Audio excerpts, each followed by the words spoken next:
The convicted Emanuel AME shooter has been sentenced to death for the murders of 9 people of God at Mother Emanuel AME Church on June 17, 2015. In this special edition of Quintin's Close-Ups, I speak exclusively with Cynthia Hurd's husband, Steve Hurd. Steve. Nice to meet you, sir. Likewise. All right. It's so good to see you. Good to see you, too. Wonderful meeting you this morning. I understand you went to school with my niece, Tiffany. Yes, indeed. Love her to death. Yeah, Burke High School. Great. I'm a Bishop guy myself. Oh, that's awesome. Great. You know, as we sit here right now, as you know, 24 hours ago, the convicted Emanuel AME shooter was convicted and is sentenced to death for the murders of 9 people of God at Mother Emanuel Church, including your wife, Cynthia Hurd. Right. As we sit here right now, Steve, tell me, where is your heart? My heart. In my underwear somewhere, honest to God. And because she's never going to walk these halls. She's never going to be in the kitchen yelling my name out. She's never going to yell outside for me, gosh darn it, dig it, I told you I needed such and such done and you're outside messing around with your car. Never going to hear that again. There were times that the grass needed to be cut. I knew it needed to be cut. I deliberately didn't cut it. Because I liked when she would raise her voice about it. Had an air of love. The funny part about it, most people take someone seriously when they yell. I didn't. Because there was nothing to her when she yelled. When Cynthia sat across her legs and spoke very calmly and softly and slightly started to squint her eyes, that's when I knew she was serious. And that's when I got scared. I'll be honest, God with you. When you look back to yesterday to right now, as far as the sentencing of that particular shooter, what sticks out to you? What sticks out to me? I could hit so many different points. One, the fact that he just took away 9 lives senselessly. Yeah. You know? Number 2 would be the fact that because of him, the true colors of the hierarchy of the AME Church showed through. So no longer do I associate myself with them in any way, shape, or form. I'm going a different direction, denomination-wise.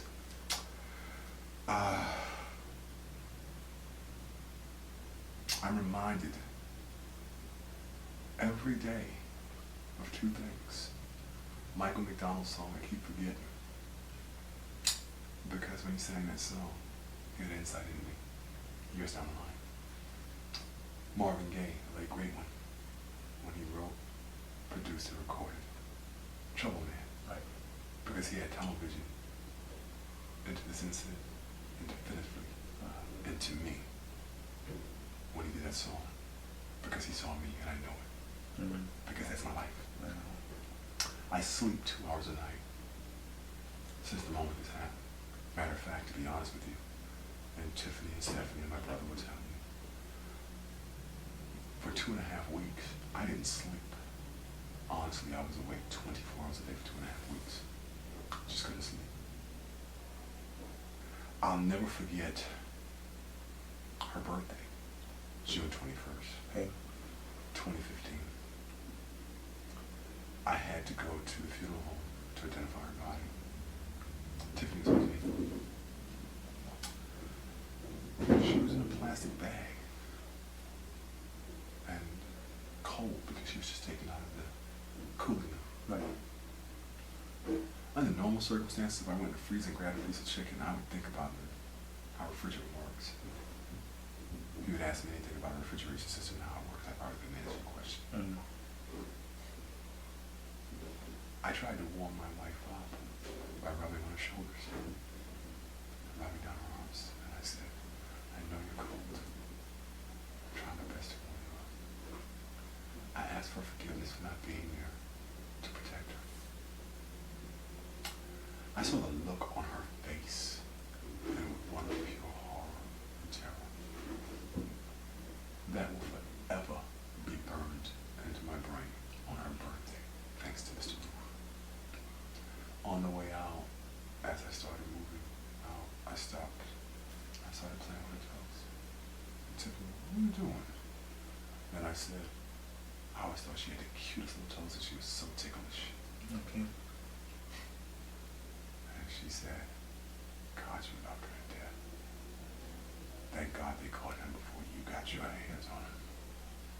She knew what she was saying. She literally had to grab me by the arm and drag me out of there. My life will never be whole again. My life will never be the same again. Because of what he did. And you would think that you could go to church, a house of God where you worship with your wife and find some peace, some resolution. All I find is heartache and mistrust. Not because of Mr. Ruth, because of those who sit in the pulpit and above. They don't even look me in the eyes. When I speak, they bow their heads. They know why and I know why. Hopefully one day the world will know why. Let me piggyback to a couple of things you just said. During the couple of days of the tragedy, after the tragedy of Mother Emanuel, that is, you said you couldn't sleep really around the clock. What were you thinking at that time? Playing the scenario back in my head several times of how this must have went down. How the fact that none of those people were in my opinion. I know Cynthia didn't like guns. She made me give up my rifles and my shotguns because I love to hunt and fish. So I'd start using a bow. I thought back to the time when I went duck hunting one day and walked in her branch with a box about that long and that wide, full of ducks. And I brought them on a camera. Wow. And she was still at daughter at the time. And she goes, "What's in there?" I go, "Ducks." And she goes, "Yeah, right."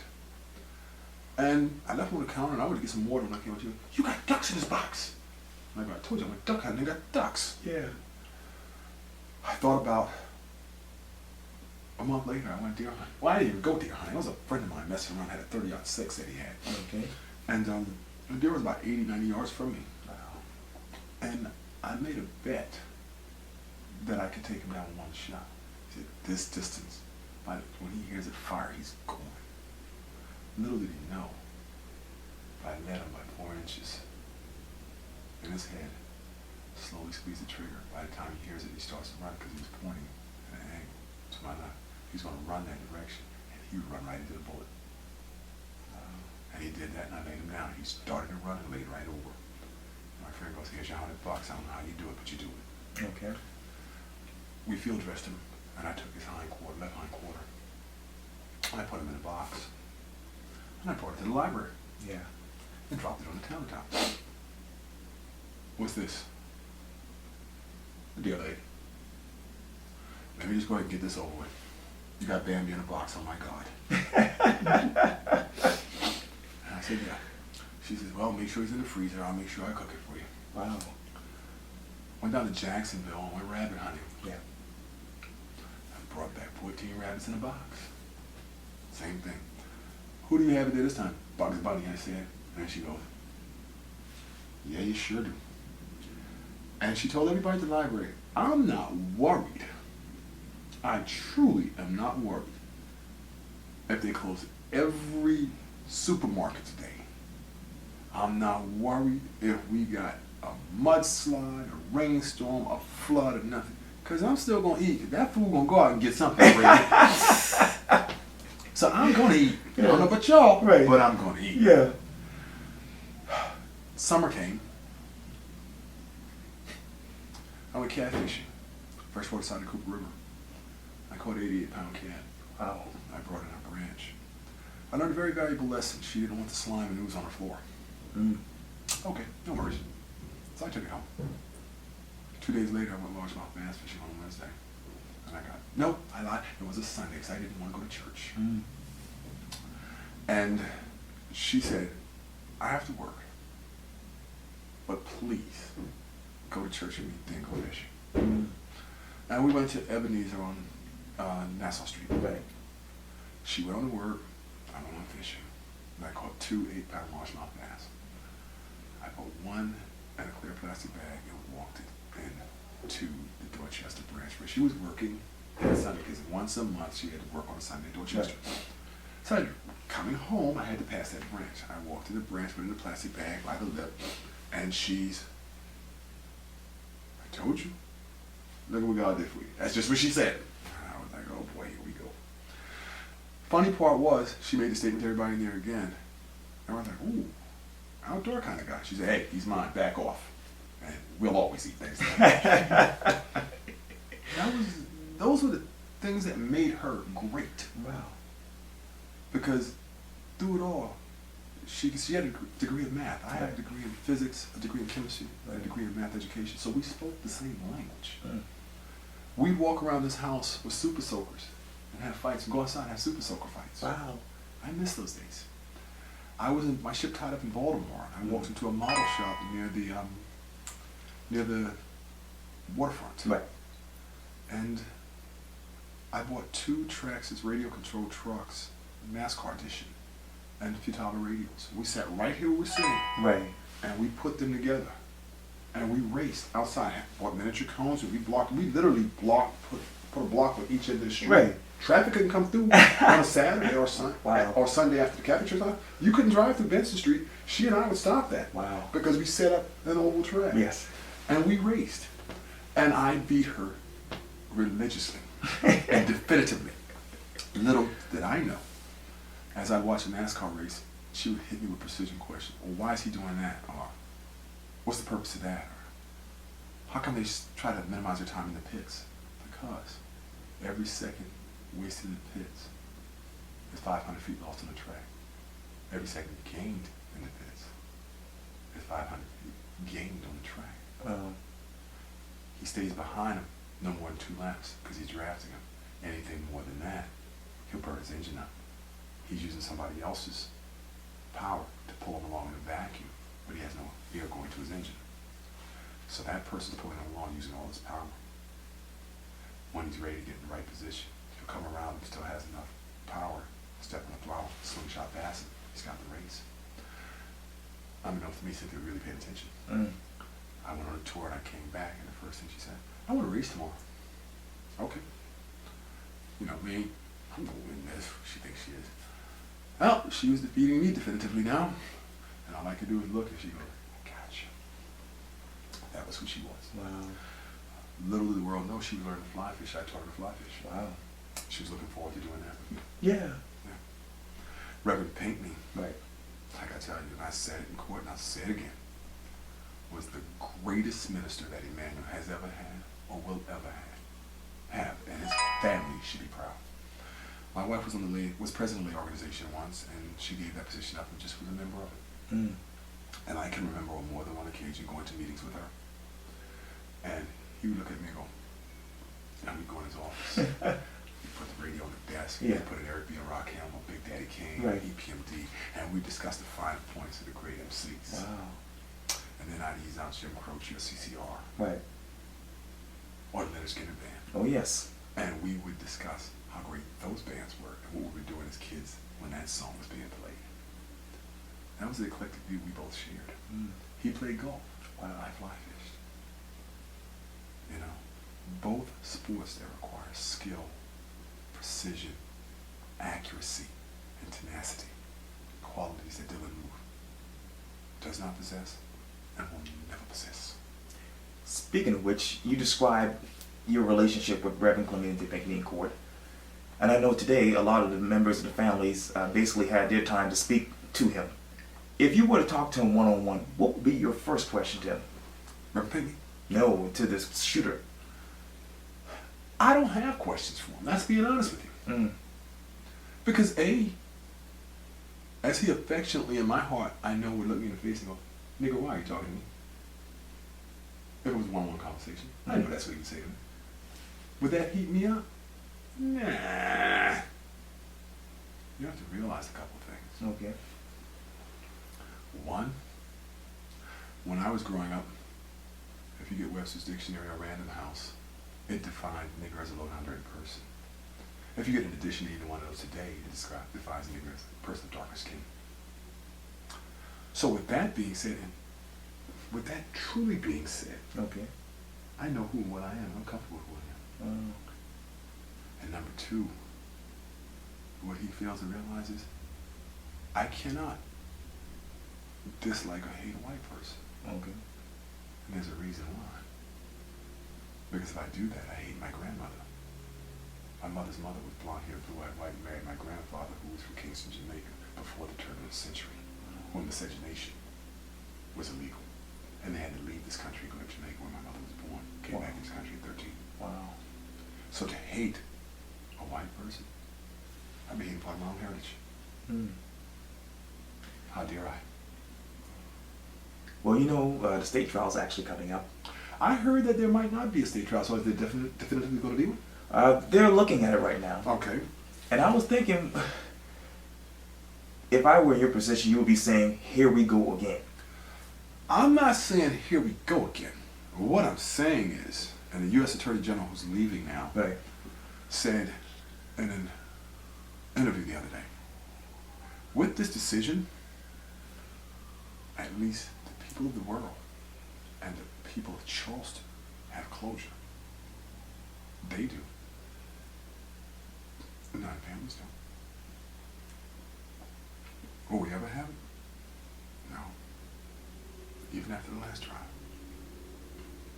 Will we ever have it? No. I know I won't. Because there's so much I still want to say to her. What the world doesn't know is she's getting ready to retire. Yeah. My job's out of Norfolk, Virginia. Right. We were going to buy a house in Elizabeth City, which is like driving from here to Goose Creek, Right. from Elizabeth City to there. Right. So I come home every night when I'm not on the ship, or if I'm on a ship and we're tied up, I come home every night. What the world didn't know was she'd already applied to Elizabeth City State University to teach library sciences, and they'd already offered her a position. Wow. See, people say a lot of things that they think they know, and they don't really know.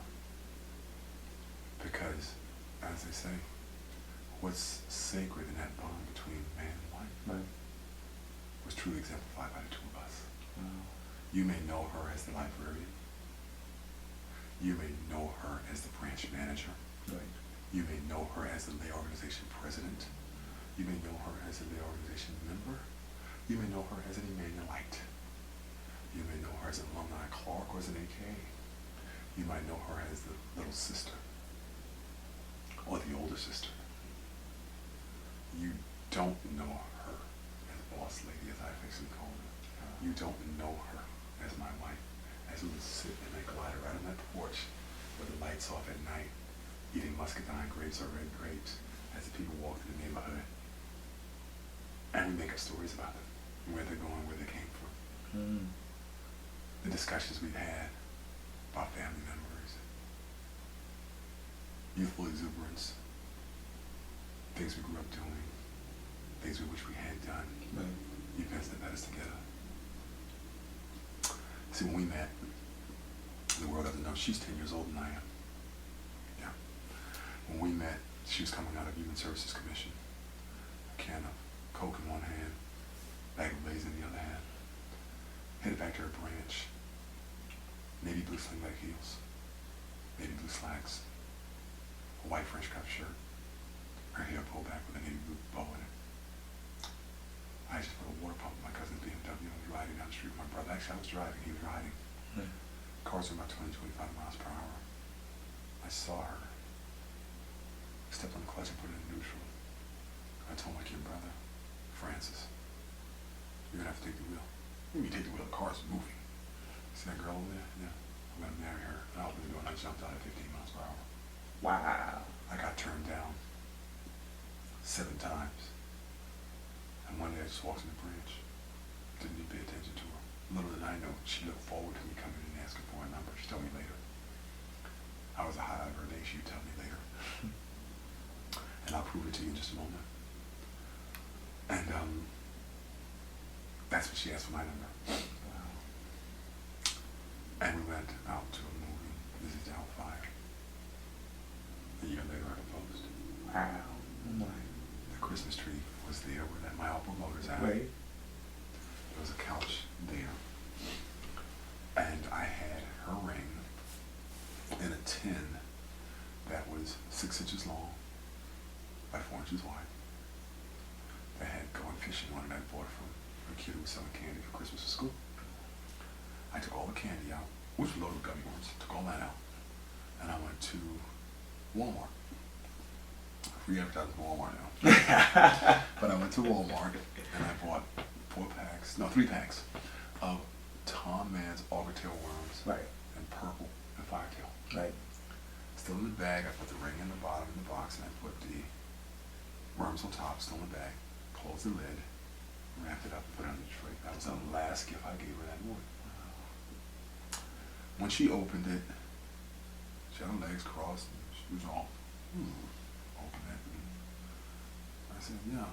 She said, it's a worm. I said, yeah. She said, I guess I can try fishing. I don't want to hurt your feelings, but this wasn't. I said, hey, stop for a second, babe. And I said, you know I love to fish, right? And she said, yeah. I said, well, today I'm going for a bigger fish.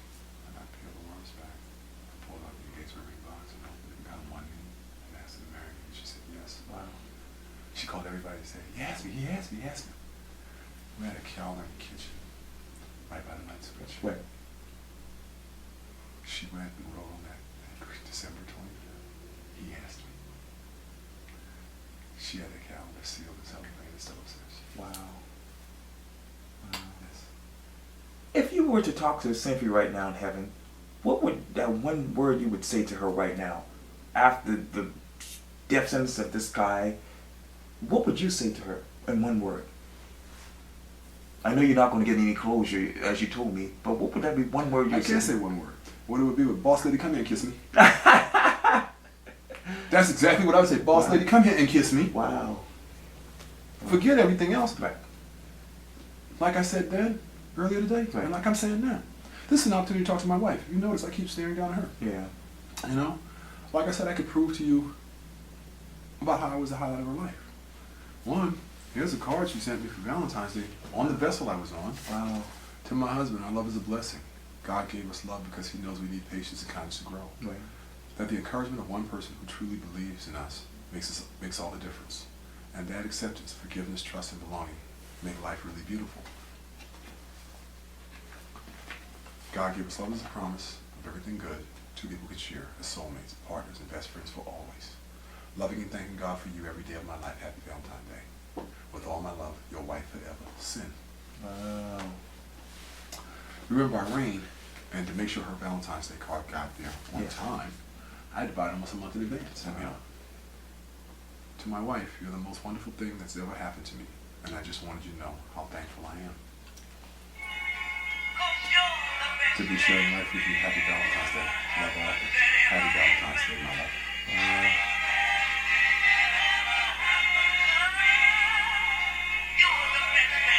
Wow. Because it's so true. Yeah. Oh, man. She wrote this 5/7/2015. It arrived to me the morning she got killed. Hello, dearest. Hope all is well. I was glad to hear from you, to hear your voice, even if you were quite businesslike with me. It doesn't matter much. It's obviously you are feeling some kind of way. But all is well, and in decency and in order. I do miss you very much. Maze is coming in June again, and we'll miss it. But he'll come again. I know you're missing home and fishing, so I thought I'd send you some articles in a couple of current magazines to read. Hope you like them. It's funny, 2 days ago I witnessed a potential CDV, and today I married a couple with their 6-month-old son in attendance. Every day is one of change and transition, and happiness or sadness. No matter what, we must maintain hope and love. Tenacity, one of the characteristics I love about you. And commitment will get us through all that life has for us. Love will sustain us always. Take care, get some rest. Remember always my love for you. Love your wife, Sid. Wow. And the magazines I have had wrapped in cellophane to save them. Wow. But this came in the envelope also. The Sunday before she got killed. Wow.